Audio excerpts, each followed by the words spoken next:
On 29th April 2025, that's earlier this year, the Kenya's Betting Control and Licensing Board ordered an immediate nationwide 30-day suspension on all gambling-related advertisements. The ban was to be implemented across all media platforms.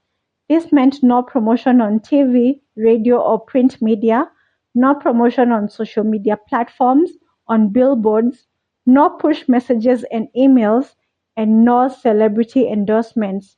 This includes influencers and content creators.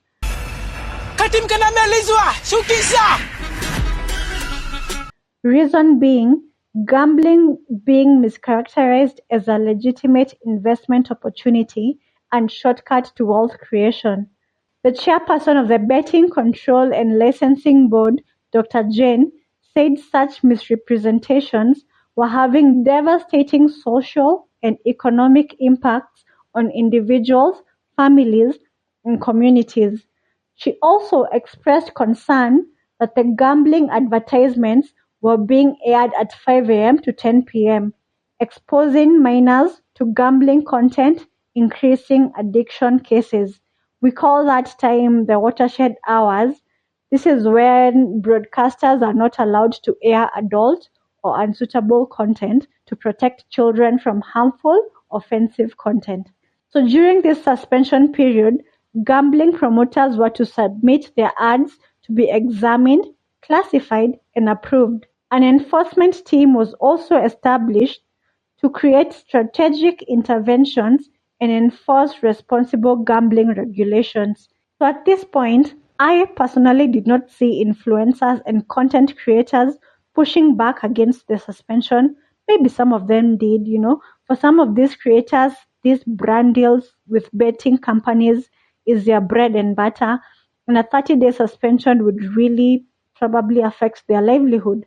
But I'm guessing they probably waited like I did to see what solution or new guidelines would be offered up to deal with this real gambling problem that is in this country. Cut to the end of the month of May and the new regulations were introduced.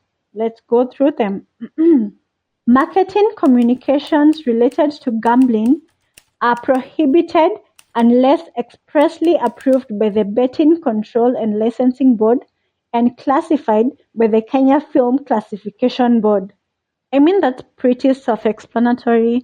The media and advertising agencies should ensure that their gambling advertisements are approved and classified before they are aired. Okay, that's something, I guess.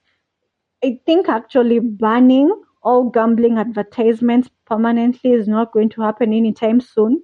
It's like $1 billion industry that generates billions for the government through tax. So they're obviously not going to get rid of it. I mean, come on. Then we have, there shall be no form of advertisements placed near schools, religious institutions, or places frequently visited by children, such as playgrounds and shopping malls. Just to get a little sidetrack, I've noticed an increase in gambling dens in my hometown.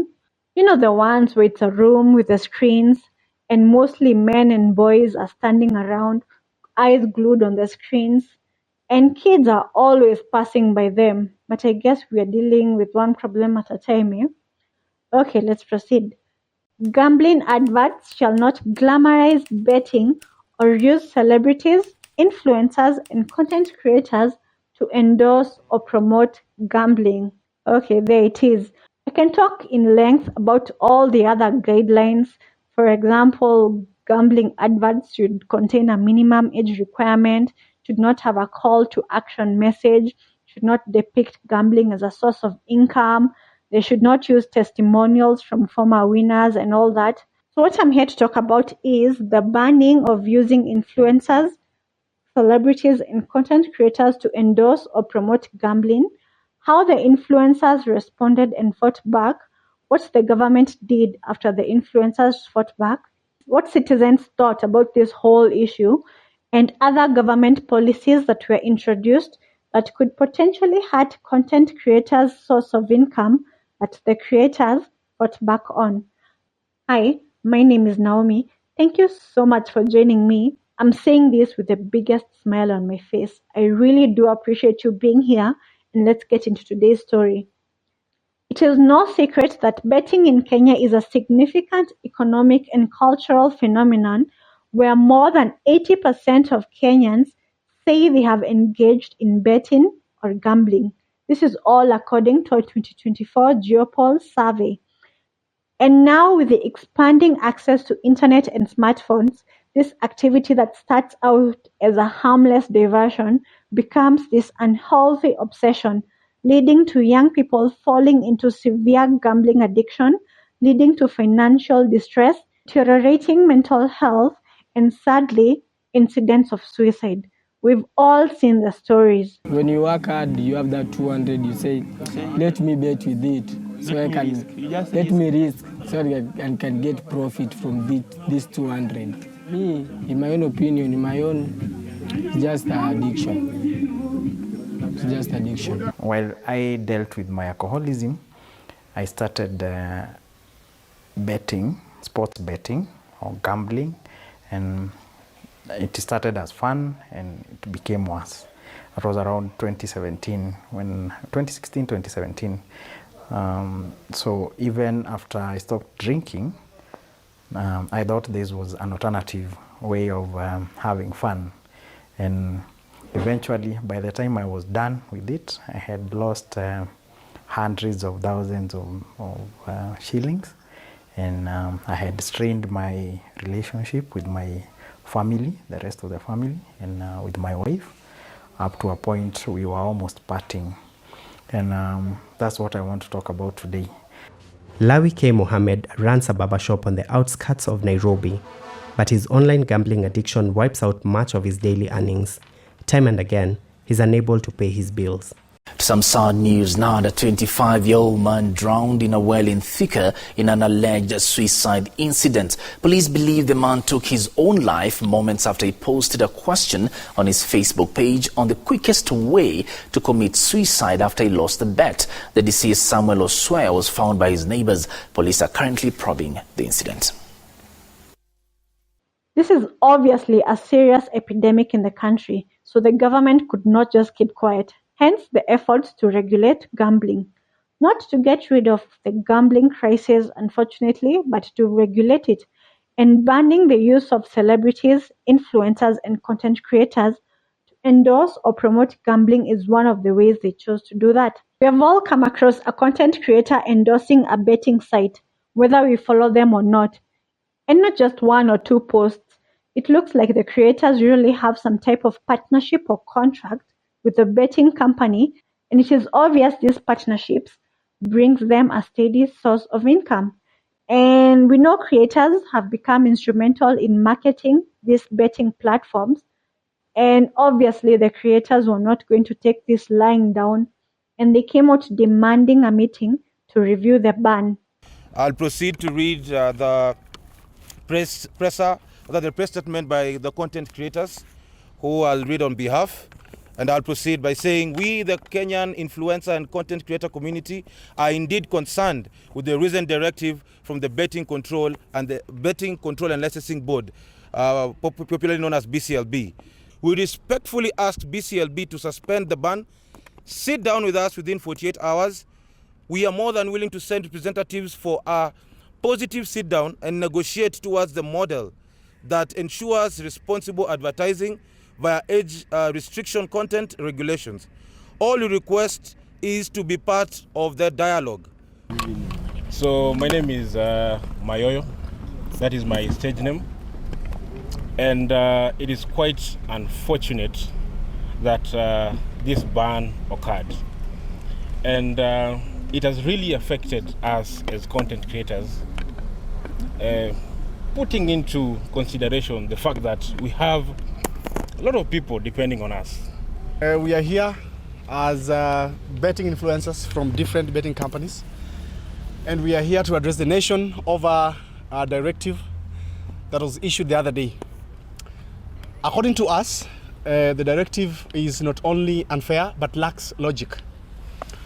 The directive by the BCLB the other day is unfair to us because you are telling us not to influence for betting companies, where else you're still living the traditional media, that is TV and radio, right? So, Nagazeti and print media. You cannot, make an egg without, you cannot make an omelette without breaking several eggs.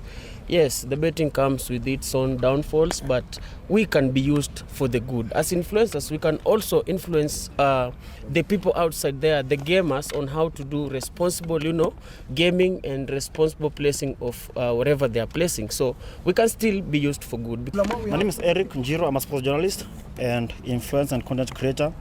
My message to BCLB is that you cannot cherry pick who is going to advertise. I mean, betting is doing a lot of stuff in this country. 4 of the top teams in this country, that is Gor Mahia, FC, Leopard, Police, and Shabana, are sponsored by betting firms. SportPesa, Betika, and people like BetPower doing stuff with Football Kenya Federation. SportPesa is doing stuff with Kenya Rugby Union. So you cannot just cherry pick who is going to advertise. I mean, we've got all these players, not just us guys, content creators. The players who play for these teams are also celebrities. I don't know how you define that. So we're asking you cannot just cherry pick who is going to advertise. My name is Joki Janja, and yangu ni ya kusema, this feels rushed. Ina feel ni kama it wasn't well thought out because mulipiana suspension, and then amkutupatia directive was on how we going to go about it. Where do we go from here? Because me personally, ini kitu niseme nilikuwa nategemea, right? And I have people that wako nyuma yangu pia wananitegemea. So umeni cut off, hujanipatia, yani umeniacha tu nijitegemee tu peke yangu without any directive and anything to help me push through.